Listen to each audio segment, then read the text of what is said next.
19h45 à la télévision Labari. Monsieur, dames, bonsoir et bienvenue à cette nouvelle session d'information du mardi 6 octobre 2020. À l'occasion de la journée mondiale des enseignants, le SINASEB a animé ce matin un point de presse au cours duquel la situation des enseignants et la libération de leurs camarades Halidou Munkela ont été abordées. Ali Sissé Ibrahim et Ibrahim Abdou. Au cours de ce point de presse animé par le syndicat national des agents contractuels et fonctionnaires de l'éducation de base à l'occasion de la célébration de la journée mondiale des enseignants, le secrétaire général adjoint du SINASEB, Chérif Issoufou, est revenu sur la libération de leur camarade Halidou Munkela qui a passé 201 jours en prison relativement à la manifestation du 15 mars contre le scandaleux détournement au ministère de la Défense. Halidou Munkela est avec nous. C'est une victoire de la démocratie sur la tyrannie. Cette victoire est la vôtre, militants et militantes du SINASEB, vous qui étiez à nos côtés, partout où nous avons besoin de vous, de nos déclarations à nos points de presse, vous qui étiez présents pour témoigner de votre gratitude aux camarades détenus, à la police judiciaire jusqu'aux différentes prisons où ils étaient incarcérés, cette victoire est la vôtre. Intervenant à son tour, le secrétaire général adjoint du bureau régional du SINASEB, Oumar Ousmane, a relevé l'incapacité qui a caractérisé le gouvernement de la Renaissance en ce qui concerne la gestion du secteur éducatif. Cette année aussi, le Ben SINASEB a déposé notre plateforme revendicative au niveau du ministère de tutelle.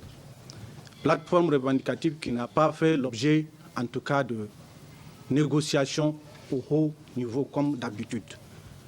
Et les points, on n'a pas besoin de les rappeler. Ça fait 10 ans que c'est les mêmes points.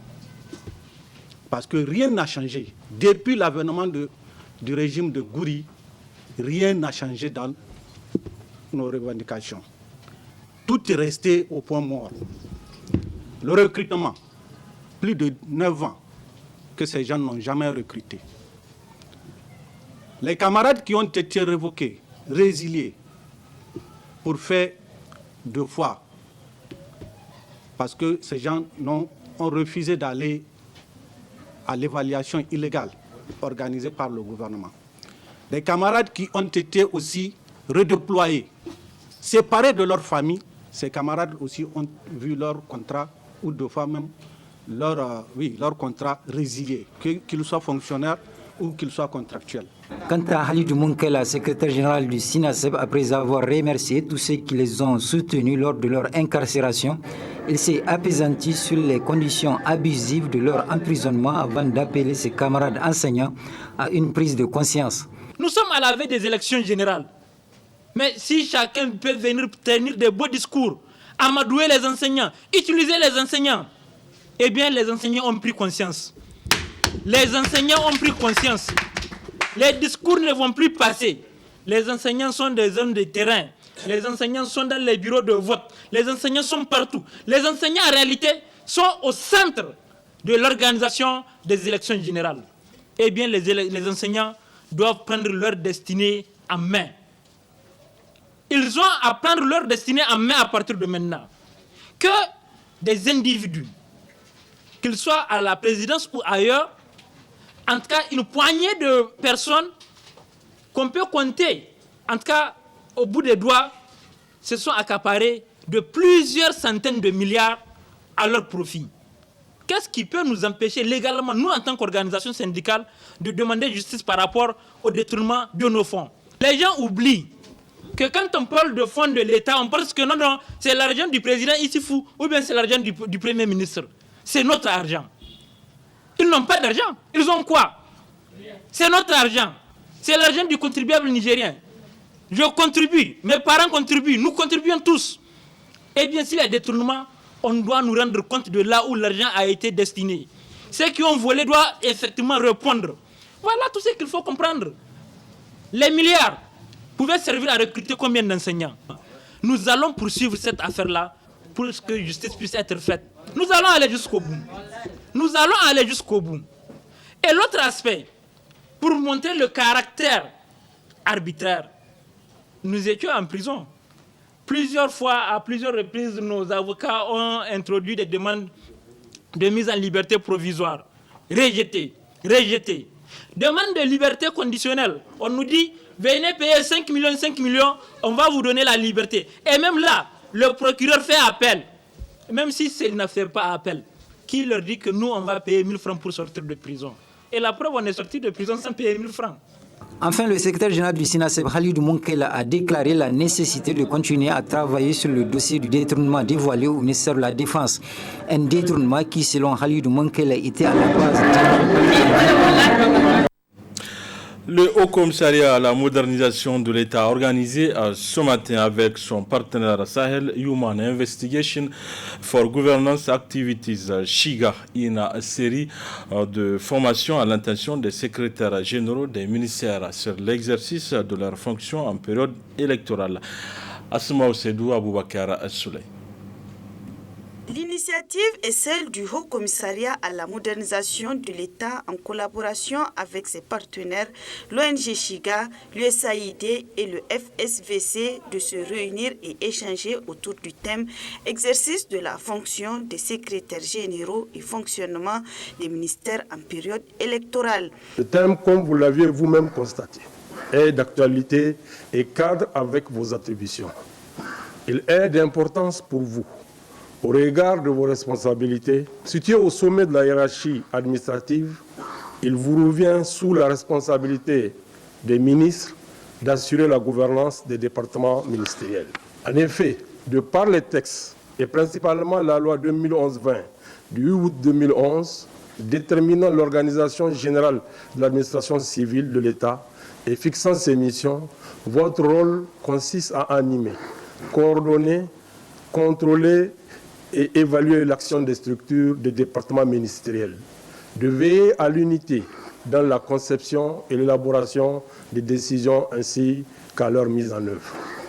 Ce faisant, l'instauration d'une bonne gouvernance au sein des départements ministériels, conformément aux engagements pris par son Excellence le Président de la République, El Hadji Issoufou Mahamadou, relève en partie de vous et de ce fait doit être pour vous une préoccupation permanente, car d'elle dépend l'atteinte des résultats assignés à vos ministères, tels que consignés par son Excellence Monsieur le Premier ministre, chef de gouvernement, Birji Rafini, qu'on retrouve dans les différents documents d'orientation, la déclaration de politique générale et le plan de développement économique et social 2017-2021.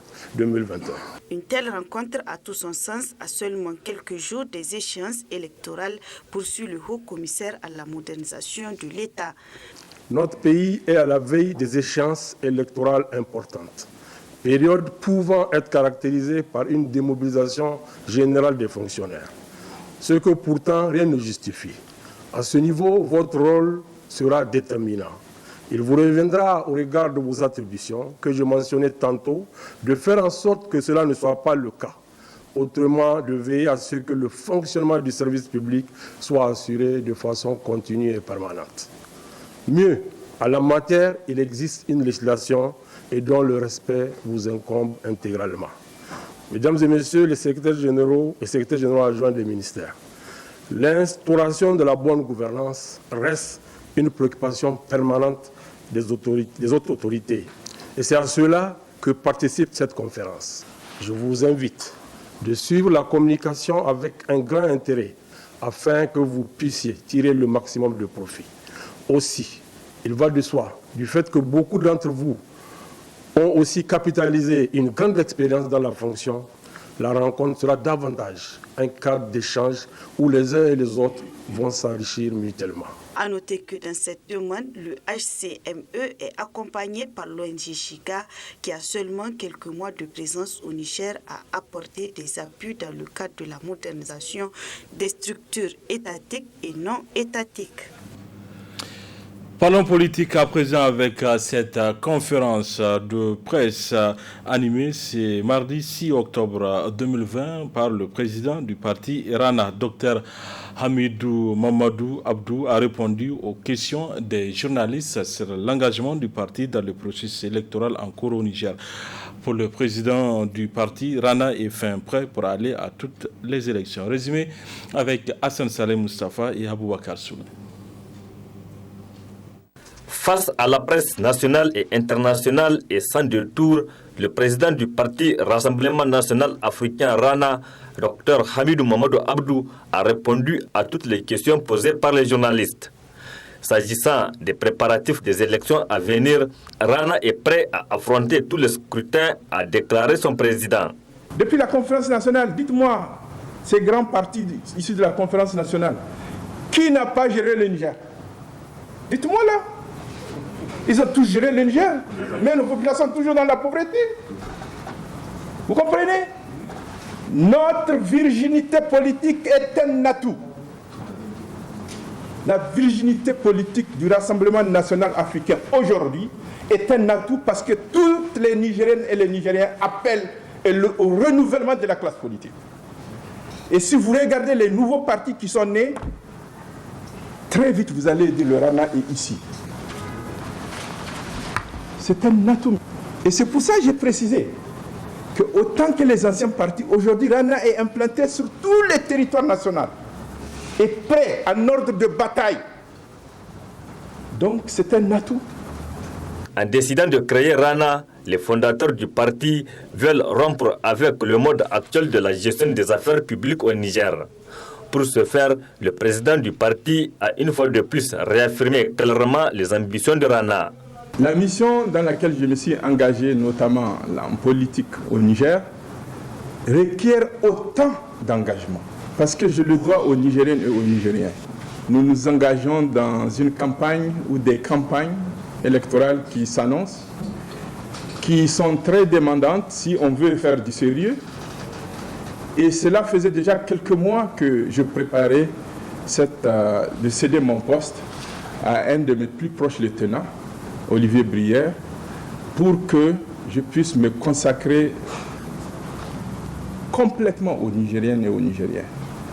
Alors, c'est une question d'engagement et j'ai choisi de m'engager pour le Niger. C'est pour ça que je mets de côté Cima Global. Bien entendu, je reste propriétaire d'un Cima Global parce que je n'ai pas envie de venir au Niger dire que mon gagne-pain c'est la politique. Non. Je suis venu justement en politique parce que je veux être le politicien atypique qui a son gagne-pain ailleurs, mais qui vient travailler fils bilillah pour les populations du Niger. Parce que ma seule ambition, c'est de sortir le Niger, les Nigériens et les Nigériennes de la pauvreté. Pour Dr Hamidou Mamadou Abdou, Rana est ouvert à tous ceux qui ont la même vision que son parti, qui se veut rassembleur, de venir travailler ensemble pour transformer le Niger pour le bien-être des Nigériens. Il y a des choses à améliorer, surtout que la majorité silencieuse et digne, je me suis rendu compte, elle ne trouve pas son compte. Les populations, elles ne font que s'appauvrir. Les populations se sont toujours remises à Allah pour les lendemains meilleurs. Alors qu'ils ont voté pour des politiciens, pour des élites qui doivent travailler pour elles. Et j'ai regardé à droite, à gauche, j'ai dit où est le rempart? Non. Hamidou, le rempart c'est le temps maintenant d'entrer dans l'arène politique. Parce que ton succès que Allah t'a aidé à atteindre, il n'est pas accompli tant que ces populations pauvres-là ne sortent pas de la pauvreté.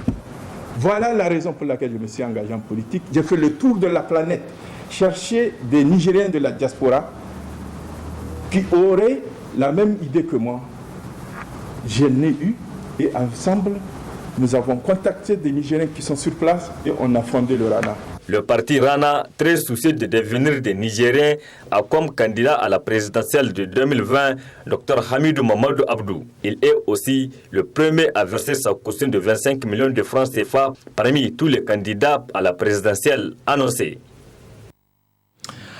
Les sinistrés relogés dans les différentes écoles de la capitale sont confrontés à plusieurs problèmes qui vont du problème d'hygiène au manque de vivres, les rendant davantage vulnérables. Heureusement, les autorités ont mis à la disposition des sites des équipes médicales pour leur prise en charge. Arieta Salah, Ibrahim Abdou. Les sinistrés relogés dans les différentes écoles vivent dans une promiscuité totale 20 à 25 familles par classe, ce qui laisse constater un manque d'hygiène pouvant favoriser la survenue de plusieurs maladies.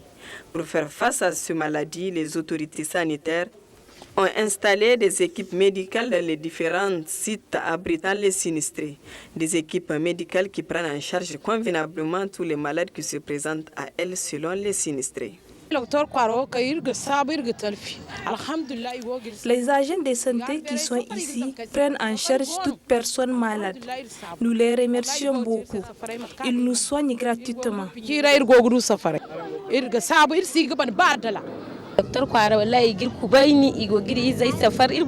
agents de santé nous accueillent, nous prennent en charge gratuitement et ça va beaucoup mieux. Nous remercions les autorités sanitaires.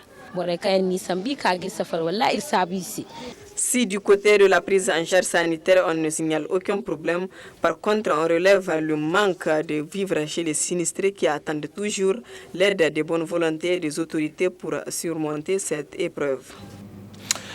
La population, elle, continue à se plaindre du prix du gaz liquéfié au Niger après la réunion de l'autorité de régulation du secteur de l'énergie avec les acteurs concernés sur ces questions. Qu'est-ce qui explique cela? Élément de réponse dans ce reportage signé Nafissatou Yahya et Sadou Domi. Le 1er octobre dernier, l'autorité de régulation du secteur de l'énergie ARCE a organisé une rencontre d'échange sur le prix du gaz et pétrole liquéfié au Niger. Une rencontre qui a vu la participation de tous les acteurs concernés, mais à la sortie de laquelle le prix du gaz est resté le même chez les revendeurs. C'est bien vrai, on a eu une rencontre avec l'autorité de régulation du secteur de l'énergie, ARCE, et la société civile. Pour l'instant, on n'a rien conclu de la réunion. Parce que nous avons en premier temps, nous avons pensé que les sociétés gazières et nous et la société civile, on allait s'asseoir pour discuter du problème, parce que nous sommes tous concernés. Mais à notre grande surprise, nous avons trouvé que les sociétés gazières n'ont pas été convoquées. Eux, ils ont été convoqués avant. Ils ont rencontré ARCE avant nous et c'est après ARCE nous a convoqués. Le premier, on a fait la réunion. Il y a un arrêté ministériel qui est là. Le prix n'est pas respecté. Pourquoi l'arrêté? Il y a un arrêté qui est là, qui donne le prix du gaz. On est convaincu, on est conscient. Nous sommes fautifs, les sociétés gazières aussi sont fautifs. Ils n'ont pas donné de vraies informations, la réalité qui pousse les revendeurs à vendre le gaz à 2500 et 5000. D'autre part, à 4000 et à 2000. Il y a certaines sociétés qui nous vendent le gaz à 4000 et à 2000. Il y a une autre société qui nous vendait le gaz à 4250, voire 4500 et 2200, 2100 francs. Mais ayant compris qu'il y aura une rencontre, lui, il a arrêté, il s'est conformé au prix de l'arrêté, prix de cession. Nous, les revendeurs, nous prenons le gaz, de nous remettre le gaz à 3500 francs et à 1600. 3500 francs la bouteille de 12 kg et 1650 la bouteille de 6 kg. Tout récemment, il s'est conformé à ça. Un arrêté qui dit de vendre ça à 3750 aux consommateurs. Un revendeur qui achète le gaz à ce prix, est-ce qu'il pourra revendre le gaz à ce prix? Non. Et dans ce même arrêté, qui nous donne une marge bénéficiaire de 250 francs, nous avons fait comprendre aux autorités que cette marge-là, vraiment, ne nous permet pas de nous en sortir. Pour les sociétés de distribution du gaz, le prix est resté le même conformément à l'arrêté ministériel de 2012. Il faut peut-être dissocier, il y a les revendeurs et il y a les distributeurs. Moi, j'ai assisté à une réunion plutôt le mardi passé où ARCE a eu à convier les distributeurs, les 7 distributeurs présents à Niamey. J'ai eu à représenter ma société lors de cette réunion-là. Et elle a comporté en fait sur 2 points. Le premier point, c'était le remplissage des bouteilles tierces c'est-à-dire des distributeurs qui remplissent d'autres bouteilles que les leurs. Et le deuxième point portait sur justement les prix de vente GPL. Relativement au prix, les prix du gaz sont fixés chaque mois par un arrêté ministériel qui ressort les prix de la bouteille de référence, qui est la bouteille de 12,5 kg, qui doit être chez l'utilisateur à 3 750 francs CFA. Et la bouteille de 6 kg à 1800 francs CFA. Voilà ce que dit l'arrêté. Pour les points de vente, si vous trouvez des prix qui sont différents des prix de la structure, moi je pense que la question doit être posée à ceux-là qui affichent ces prix-là ou qui pratiquent ces prix-là. Pour quelle raison ils ne respectent pas la structure officielle des prix? Il urge donc que les deux parties trouvent un terrain d'entente au grand bonheur des consommateurs. Une autre rencontre est prévue par l'autorité de régulation du secteur de l'énergie ARCE à cet effet. Un autre volet reportage de cette édition nous amène à la découverte de ces jeunes qui confectionnent des paniers plastiques au grand bonheur des femmes. C'est un reportage signé par notre stagiaire Nafissatou Saleh sur les images de Sadoudoumi. Des couteaux chauffés dans des braises, ces jeunes très actifs s'attendent chaque jour à défaire des nattes pour fabriquer des paniers. Ces jeunes très concentrés que l'on pourrait qualifier d'artisans exécutent avec beaucoup de courage pour la confection de ces paniers. Des paniers d'une grande utilité pour les Nigériens et même à l'extérieur du pays. Selon Jafar Mohamed, un des chefs d'atelier avec plus de 13 ans d'expérience, quelques difficultés surgissent dans l'exercice du métier, mais le courage et la détermination font en sorte que ces obstacles soient remontés. Le travail de Alhamdulillah, c'est un peu dur, mais grâce à Dieu, on trouve ce qu'on mange, ce qu'on fait, on règle nos affaires, quoi. Parce que c'est un travail qui n'est pas populaire et c'est un travail dur. Parce qu'on travaille du feu et avec des couteaux encore. Et on trouve d'accidents dans le travail. Mais je sais que chaque travail, il y a accident dedans. Le matériel qu'on utilise, on achète du charbon avec des couteaux et on met du feu. On prend des mesures. On mesurait la natte. Il y a le petit mesure 14 et il y a le grand mesure 15 et demi. Allah, alhamdulillah, nous on a formé plusieurs gens. Et c'est dans ça que nous on trouve ce qu'on mange, ce qu'on fait, on fait notre affaire. Pour Fatouma, cette cliente grossiste importatrice, ces paniers sont beaucoup appréciés par la clientèle et surtout à l'extérieur du pays, comme l'exemple du Nigeria.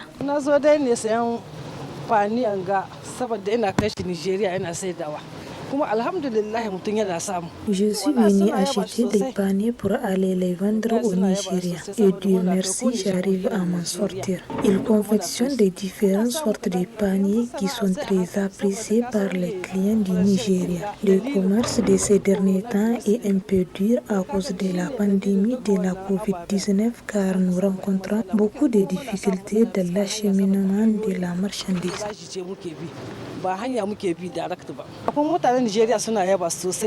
Notons que la fabrication de ces jeunes peut contribuer au changement de comportement et à la réduction des sachets plastiques, mais aussi la réduction du chômage des jeunes au Niger. Voilà, messieurs, dames, c'est tout pour ce 19h45 de la télévision Labari. Merci à vous de l'avoir suivi. Au revoir.